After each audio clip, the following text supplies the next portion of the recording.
have on my workbench here the internal components of a 7.2 2.3 transmission. And you can see there's quite a few of them. And I think this is part of the mystery and the fear of working on these transmissions. You open one up and there's just parts all over the place.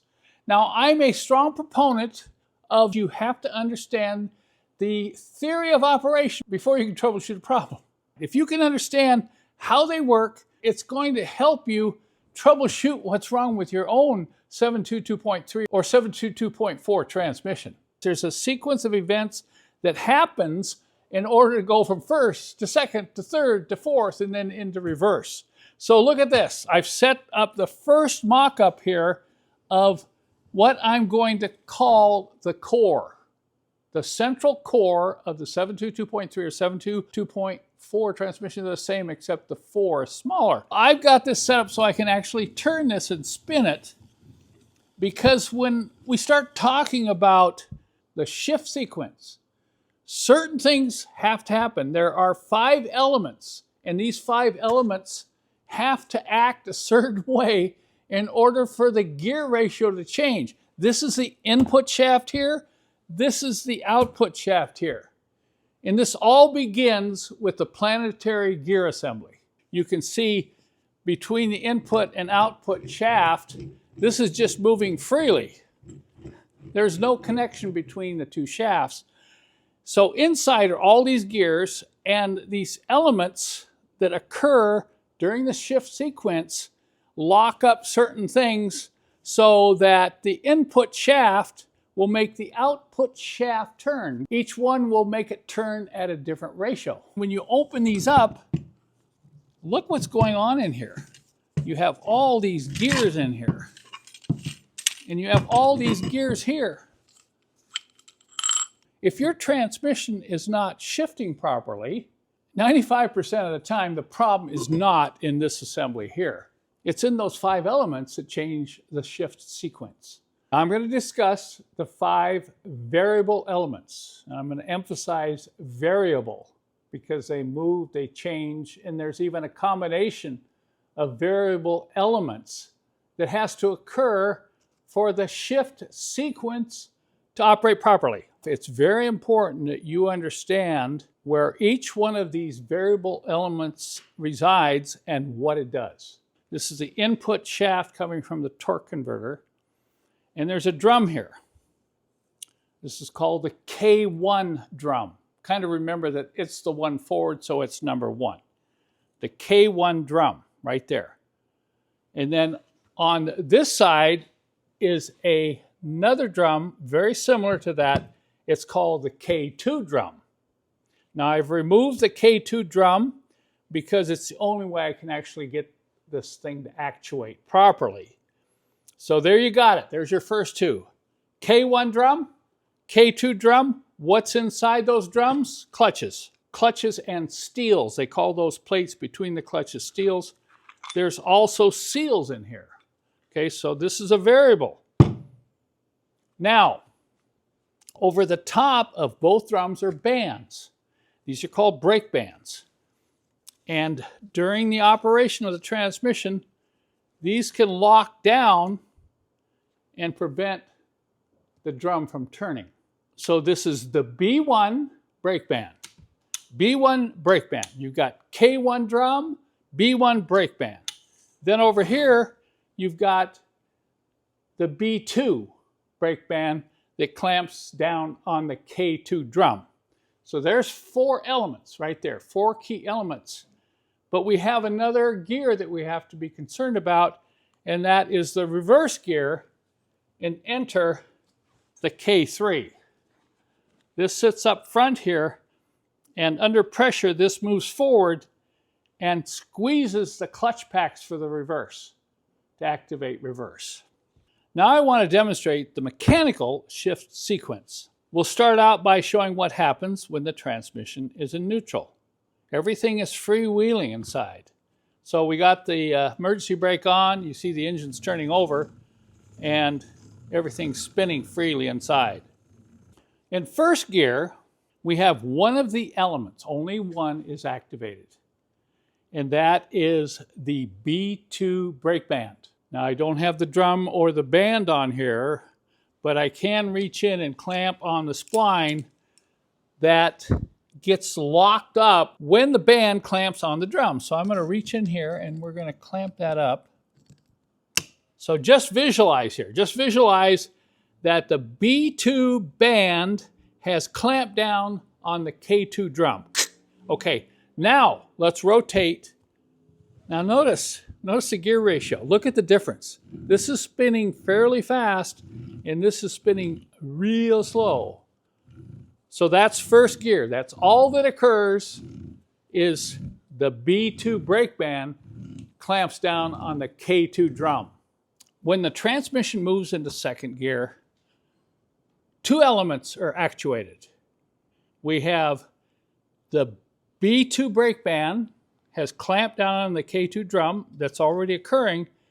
And when the transmission moves to second, the second element is the B1 brake band clamps down on the K1 drum. Okay, we're going to demonstrate this and watch the gear change. Okay, we're in first. Look at the difference in ratio. Now I'm going to clamp down on this B1 band. Okay, see the difference? Look, it suddenly moved into second gear. Isn't that amazing? It's back into first and into second. Okay, now we're going to go from second to third. And this seems to be the one that a lot of people have problems with. So pay attention here. There are two elements that are activated when it shifts between second and third. Get this. The B2 brake band is still activated. So the B2 brake band is used in first, second, and third. But something changes up here. I had to pull the band off so I could show this. But what happens second to third, the B2 brake band clamps down on this drum and the clutch packs clamp up inside the K1 drum. Got it? Let's repeat. Okay, second to third. B2 brake band is still engaged. B1 brake band releases and pressure builds inside the drum here, the K1 drum, and closes the clutches. And when the clutches close, this then becomes attached to this part right here. That's the only way I can show this. And this is not stationary now. This is rotating. So I'm going to have to grab this down here and rotate it. So let's just show second gear here. Okay, see that? We got this. Look closely. This is going to be a little bit difficult to demonstrate because I got to let this drum rotate. That's the only way it's going to go into third gear. This band has to release, and as soon as this band releases, now let's just go back and pretend like we're going along in second gear. All right, I'm going to hold the band down. Now notice, see, I'm holding the K1 drum with the B1 band. So what happens is you shift from second to third, the band is released, and these two clamp together. Now watch the ratio change. See that? Look at that over there. You see it get into a higher ratio? Let's go back again. Okay. We're second gear. We're going along. And it goes to shift into third. The band on this drum is released and the clutches grab. And look at the gear change. Just like that. Now when the transmission moves from third gear to fourth gear, two elements are involved. The K1 drum and the K2 drum. Bands are released, everything is moving inside, but the clutch packs on both the drums have to activate, like that. Now since I don't have this drum on this side, I'm going to have to simulate what's going on. So I'm going to hold this here to this. Remember, this is rotating, so I can't hold anything stationary. I'm going to hold it as it rotates. So this is K1 clutches activated, and here is K2 clutches activated. Now watch the ratio. See that? It's 1 to 1. Go back again. Hold this, hold this. Okay, rotate. You see that? So in fourth gear, we have a 1-to-1 ratio going straight through, and the only two elements that are activated are the clutch packs inside the K1 drum and the K2 drum. Both bands are released. So now for reverse. I'm just going to show you this because we're only talking about mechanical activation here. This is what is called the K3, and pressure builds up in here and pushes onto the clutch packs, which are here. So I'm just going to quickly demonstrate what happens when this gets locked up. So what happens when you go into reverse, the B3 mechanism, I don't really want to call it a drum, but let's call it the B3 here. The B3 gets locked up and the K2 drum is actuated. Now it's going to be hard for me to hold the spline and hold this, but I'll try. Now let's go ahead and rotate it and see if it goes into reverse. See that? It's in the reverse. Over here on the bench, I have what I'm going to call the actuators that activate those 5 key elements. These are the things that make those elements move inside the transmission, creating the shift sequence. So let's take a real close look at these. This is the next thing that you need to understand if you're going to troubleshoot shift problems in your own transmission. These are the 5 key actuators that control those 5 elements to produce a shift sequence inside the transmission. This is called the K1 drum. This is called the K2 drum. This is called the K3. This is the B1, and this is the B2. Now, all 5 of these actuators have something in common. I want you to stop and think. Maybe you can figure out where I'm going with this, but they all, every one of them, has something in common, and guess what it is? They all have pistons.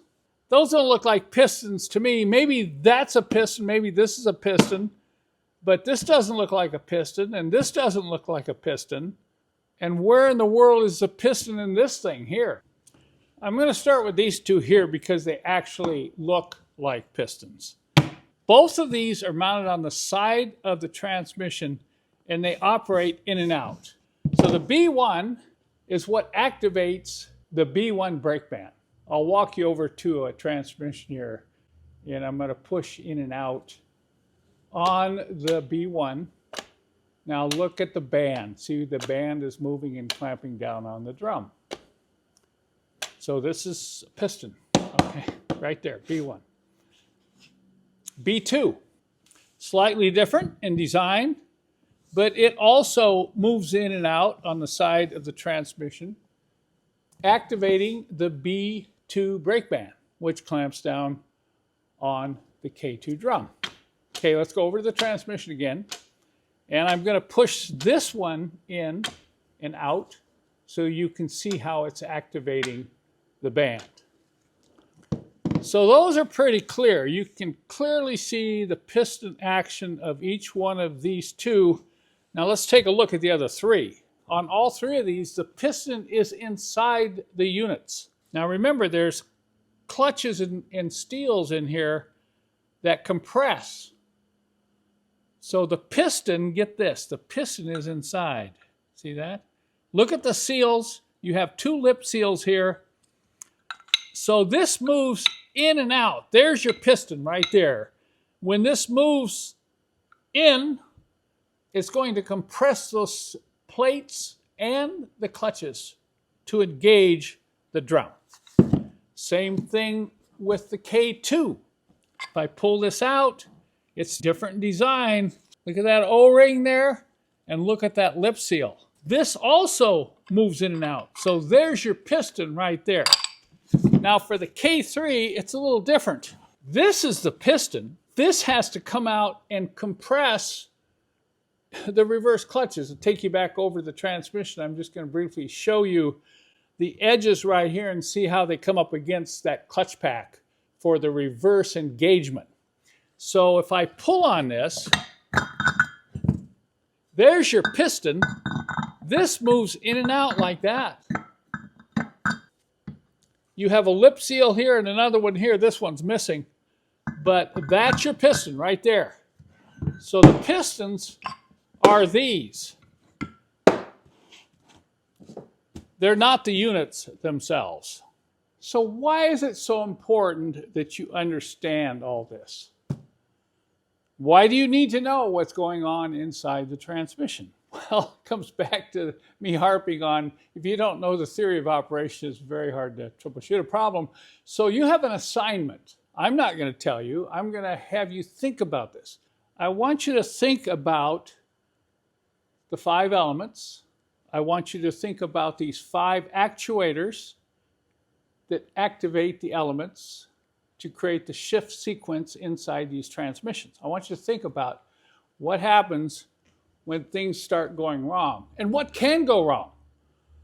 Are these things foolproof? It is amazing how long they last, but we're talking 1981 to 1995, 35, 45 years.